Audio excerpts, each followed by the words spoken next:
هغوی خو غواړي دا چې تا خاموش کړي، هغوی خو غواړي دا چې په دغه مجنون په دې پروپیګنډې باندې، د مسحور په پروپیګنډې باندې، د ساحر په پروپیګنډې باندې، د شاعر په پروپیګنډې باندې ته چې دا کومه خبره کوې، ته چې دا د امن خبره کوې، د توحید خبره کوې، د سوکالۍ خبره کوې، ستا دوی غواړي چې ستا دا خوله بنده کړي، خو ته ګبراوي مه، بلکې هغه پروپیګنډه ته دروغ دومره ووې چې دنیا په هغې باندې یقین وکړي چې لکه دا خبره ټیک ته بس. نننی مضمون به د رسول الله صلی الله علیه وسلم دو نومونو متعلق وي. یو نوم دی مزمل، دویم نوم دی مدثر. د دې دواړو نومونو خپل پس منظر دی. نو کوشش وکړو په دې کې چې کم پند پروت دی او چې کم رسول الله صلی الله علیه وسلم ته دعوت دی او خطاب دی، هغې کې د هغه دپاره څه سبق دی او زموږ دپاره به کې څه سبق دی. نو کوشش وکړو چې په دې باندې موږ غور او فکر وکړو. دې دو نومونو باندې سورتونه هم دي، سورې مزمل او سورې مدثر. دا د ابتدایي دور سورتونه دي. نو تاسو په ذهن کې دا خبره واچوئ چې دې کې به د ابتدایي دور خبرې وي. د رسول الله صلی الله علیه وسلم چې کوم مکی دور ژوند دی، په هغې کې چې کوم تکالیف دي د هغې دې کې یو تصویر میلاویږي، په مزمل کې هم او په مدثر کې هم. او دا دواړه صورتونه په ترتیبي جمعي سره تاسو وګورئ، سورې مزمل پیدا راځي، ورپسې سورې مدثر دی. مزمل اوتې دی د زمیل نه، لفظ زمیل نه اوتې دی. او پخوا په عربی کې، په کلاسیکل عربی کې چې کوم پخوانی دور و، نو په هغې کې به فرض که یو کس دی، هغه سره خپل اوښ دی او په هغه اوښ باندې خپل ساز و سامان هغه ایښودی دی او سامان په هغه اوښ باندې نه راځي. نو یو بل ملګری به راغی او هغه سره به موخو نیمه هغه بوج به تی هغه بل اوښ والا واغشته، ملګری به هغه به یې واغشته. دې ته به په عربی ژبه کې زمیل وي. نیم بوج به هغه ته ورکړه. او چې کله به بل ملګری به نو دی به مجبور و چې لکه دا ګنجایش هم نشته، اوس دا کډه دا سامان په دې اوښ باندې وړل دي، نو په پښتو کې ورته موږ کیجاوه وایو. هغوی به چلو کړو چې یو پړی به یې راواغشته او نیم سامان به دې طرف ته وتړو، نیم به دې طرف ته وتړو، او هغه پړی به یې هغه په اوږه باندې په ملا باندې داسې واچو، نو نیم به دې خوا نیم به دې خوا. دې ته به یې المزامله، دې عمل ته به یې څه وي؟ المزامله. هغه بوج به لکه داسې سپک شو، نیم به دې خوا شو، نیم به دې خوا شو، نو په هغه سفر کې به ورته اسانتیا وه. بیا په عربی ژبه کې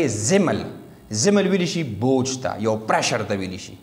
یو لوډ ته ویلی شي زمل. او په عربی ژبه کې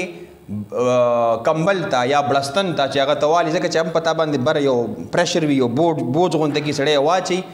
نن سبا په جیکټ په صورت کې یا صادر په صورت کې دې ته زمل ویلی شي. نو ابن فارس هغه دا فرمایي چې دلته چې کوم لفظ یا ایها المزمل وی یدل علی حمل ثقل، چې دا د یو درون بوج، یو ریسپانسبیلیټي، چې داسې یو بوج په تا باندې راشي یا یو ذمواري راشي چې ته هغه محسوس کړې، د دې باندې دا دلالت کوي. امام راغب اصفهاني هغه دا وایي چې وذلک علی سبیل الاستعاره، او دا د استعارې په توګه باندې استعمال شوی دی. دې کې پوره یو تصویر دی چې په هغې ته موږ غور وکړو. اوس تاسو چې دا کوم لفظ ما دا کومه معنی بیان کړه، دا په خپل ذهن کې کېږي او ما سره لږ سوچ وکړئ. رسول الله صلی الله علیه وسلم ته یو ډېر دروند ذمواري وربخلي کېږي، رسول الله صلی الله علیه وسلم ته. او دا ذمواري د چا طرف وربخلي کېږي؟ د الله سبحانه وتعالی طرف ته. نو وګوره یو دروند بوج دی که نه، یو ذمواري خو شوه که نه، یو ریسپانسبیلیټي خو شوه که نه. بیا دې کې ایکسپیکټیشن دی، په دې لفظ کې ایکسپیکټیشن دی چې رسول الله صلی الله علیه وسلم دا ګڼي چې الله زمانه توقع لري که نه، ما له ځکه راکړي چې زمانه ایکسپیکټیشن لري که نه، بل نه ورکړي، ما له دا بوج راکړي. نو زه به اوس په هغه توقعاتو باندې، په هغه امید باندې د الله سبحانه وتعالی پوره راځم. په عام دغه کې لکه موږ چې کله یو ماشوم ته دا فلان کې کار به ته کې او ته دا کولی شي، نو هغه ماشوم یو پریشر هم محسوسوي، یو بوج هم محسوسوي چې لکه دا کار مې ونه کړی شو، د پلار هغه توقعات په پیراله هم خراب شي. رسول الله صلی الله علیه وسلم هغه بوج ته تیاری ورو چې مخکې به تاسو رسې کېږي، نو ته دې بوج ته ځان تیار کړه، منټلي ته پریپیر شه. نو رسول الله صلی الله علیه وسلم ته په دغه نسبت سره مزمل ویلی شوي. اوس په دې لفظ کې محققین علما دې تفسیرې کړي، زما ډېرې خوښې دي. هغوی دا وایي چې په دې لفظ کې یو مینم ده چې ای پیغمبره، ای خوږ پیغمبره صلی الله علیه وسلم، ما ته پته لګي چې دا پرشر دی. ځکه خو ګوره رسول الله وسلم لکه د باندې دا عمل ورسره وشو، نو الله ورته په کوم نوم باندې خطاب یا ایها المزمل. دې کې یو مینم ده چې آی نو ما ته پته لګي چې دا سیز مشکل دی، ګران دی، په دې کې به د خلکو مخالفتونه راځي او دا بوج تا ته زه یم چې دا به ته خلکو ته رسې، د دې تبلیغ به کې هذا بلاغ للناس. او بیا ورته وایي که دا تا ونه کړه نو بیا ورته هغه وعید هم ورکړی دی. نو رسول الله صلی الله علیه وسلم دغه څیز محسوس کړو چې دا څیز خو ډېر هیوي دی. نو الله سبحانه وتعالی ورسره د ډېر د مینې اظهار هم کړی چې ما ته پته لګي چې دا څیز تا ته مشکل دی او په هغه لفظ سره یې ورسره خطاب کړی چې یا ایها المزمل. ښه بیا اوس دا پرشر د چاره طرفو دا لوډ د چاره طرفو دا د وحي دا سلسله د چاره طرفه را شروع کړې وه. الله سبحانه وتعالی کنه نبی علیہ السلام له دا دغه ور ریسپانسبিলিټي ورکړه. نو اوس ګوره دا پرشر د الله سبحانه وتعالی طرف ته دی. نو اوس نبی علیہ السلام ټریننګ کیږي. الله سبحانه وتعالی وایي چې دا پرشر زما طرفه دی دا بوج درته زه درکوم دا کتاب و سنت دا. نو ته څوکه بیا ورته وایي ټریننګ ورته ورکوي چې قم الليل الا قلیلا زما طرفه دا محسوس یې کنه تا باندې دا پرشر دی لہذا ما طرف ته به ته راځي. زما طرفه پرشر دی نو زما طرف ته به د شپې به ته تهجد اهتمام وکې او په هغه کې مونځ به کې ما سره به کلام کې نو دا بوج به ستا کم شي. نو محققین علما دین هم دغه کې چې تاسو فرض کدا چې سب ټینشن درته دی وي او د الله سبحانه وتعالی لکه مونږ لا یو ذمہواری ملو شي او په هغه کې دا ته مشکل وي نو د شپې ودرېدل الله سبحانه وتعالی ته دا ډېر زیاته د فضیلت په روایتو کې هم د تذکرې راغلي او رسول الله صلی الله علیه وسلم کو رمضان او کو غیر رمضان د اهتمام به ډېر زیات په شان او شوکت سره کو د اهتمام به کو. نو دی ورته سلوشن خولی دی حل ورته خولی چې دا کار ګران دی خو حل هم درته ښیمه ته به د شپې ودرېږي به ما ته به ودرېږي مونځ به کې او تهجد به کې. ځکه دا ولې ټریننګ د دې ولې وجه ورته په دې صورت کې مخکې وجه خولی ده ځکه چې انا سنلقي علیک قولا ثقیلا بېشکه چې زر ته چې تعالی موږ درکو یو ډېر دروند بوج ډېر دروند قول ډېره درونه وینا چې هغه د کتاب او سنت په رڼا کې ده.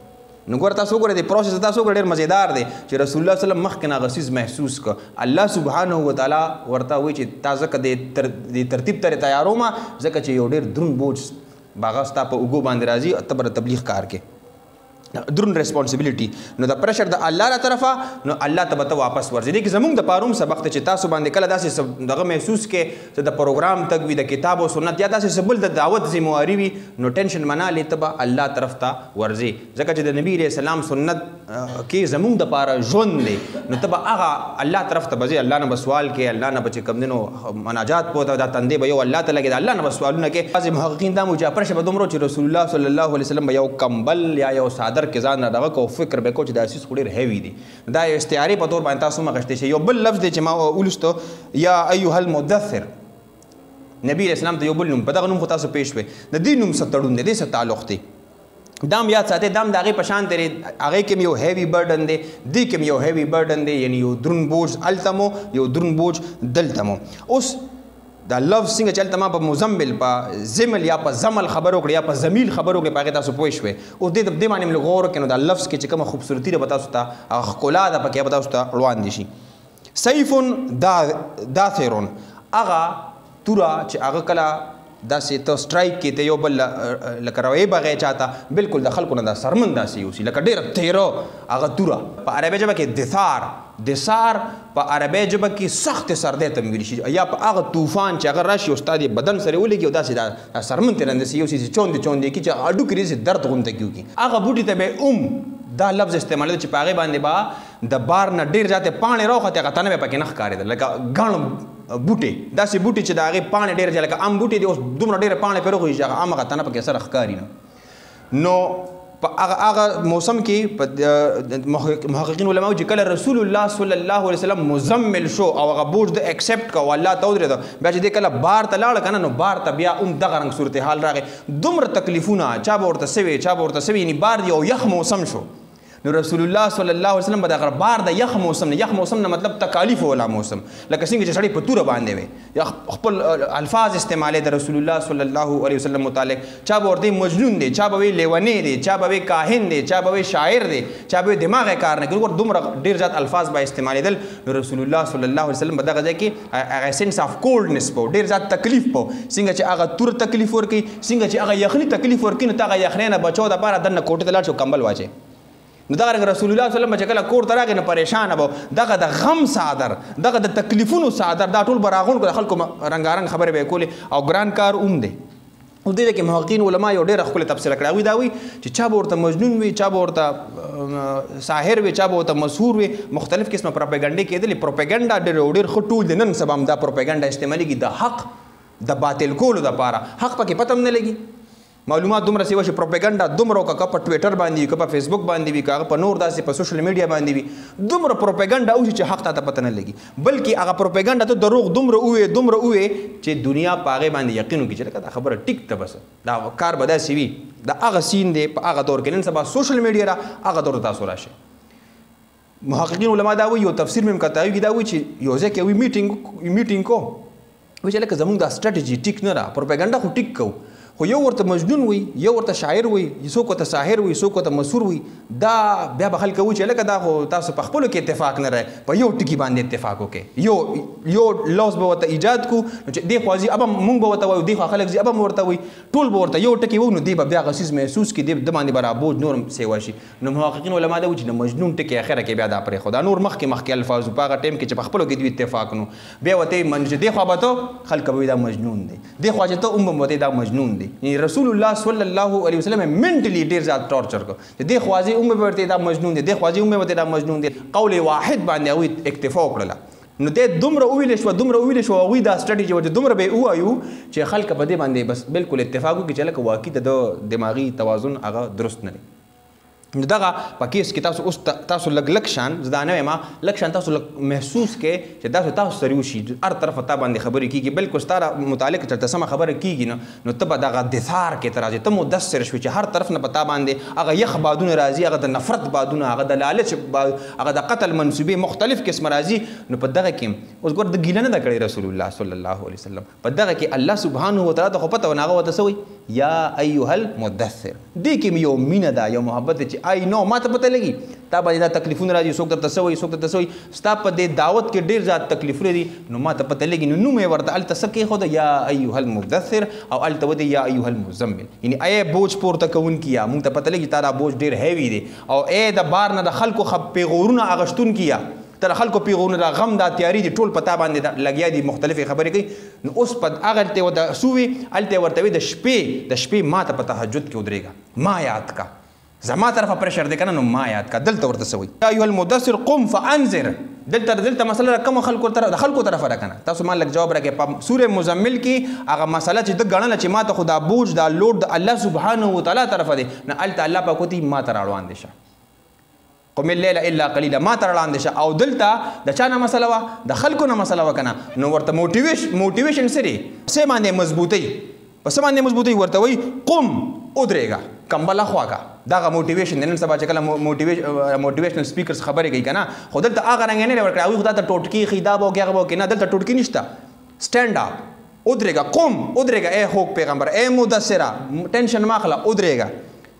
فانذر او انذار وکړه چاته عمره خلکو ته کنه عمره خلکو ته گو اینڈ ټاک ټو دیم خبره وسره وکا تا ترنګارنګ خبره کی خبره په خبره ختمي ګوره دې الله سبحانه وتعالى ولا یو کانفیډنس ورکو رسول الله صلی الله علیه وسلم او هر مؤمن دا کانفیډنس ورکی چې هر طرفه به خبره کیږي ته خپل خبره نه پرې هغوی خو غواړي دا چې تا خاموش کی هغوی خو غواړي دا چې په دغه مجنون په دې پروپیګنډې باندې درې مسحور په پروپیګنډې باندې درې ساحر په پروپیګنډې باندې درې شاعر په پروپیګنډې باندې ته چې دا کومه خبره کوې ته چې دا د امن خبره کوې د توحید خبره کوې د سوکالۍ خبره کوې ستا دوی غواړي چې ستا دا خوله بنده کړي خو ته ګبرایي مه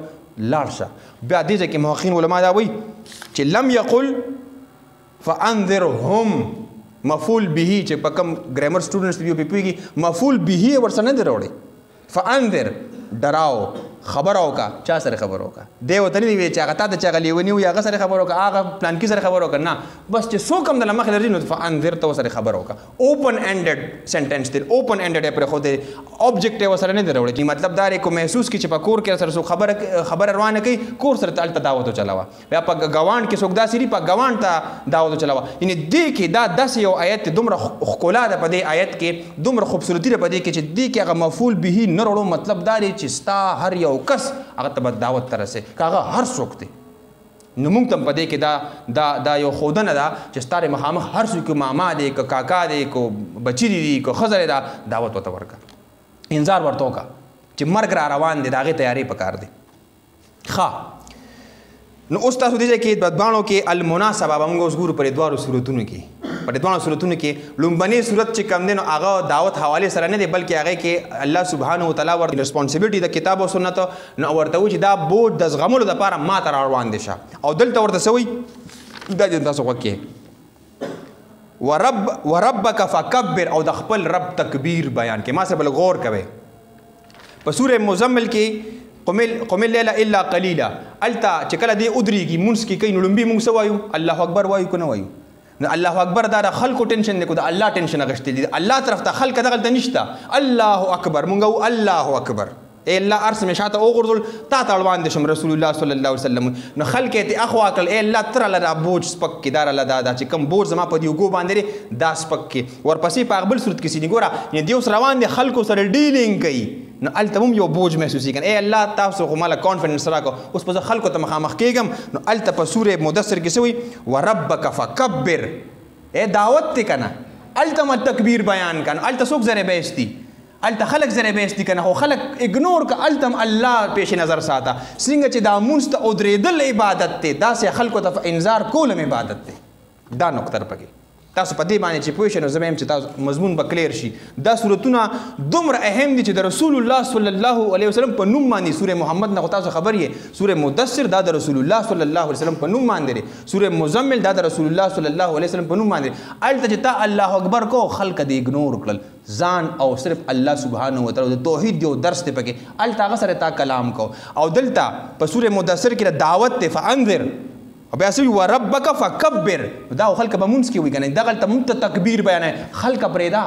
الله دې ستا دې په ذهن کې وي. خلک به خپل کار کوي خلک به رنګارنګ خبرې کوي خلک به پروپیګنډې کوي. څنګه چې ته په شپې ودرېږي او زه دې په ذهن کې یم زه درته یاد یم دغه رنګ په دعوت کې به هم درته باید چې زه درته یاد یم. او څنګه چې هغه عبادت دی تهجد کې نفل کې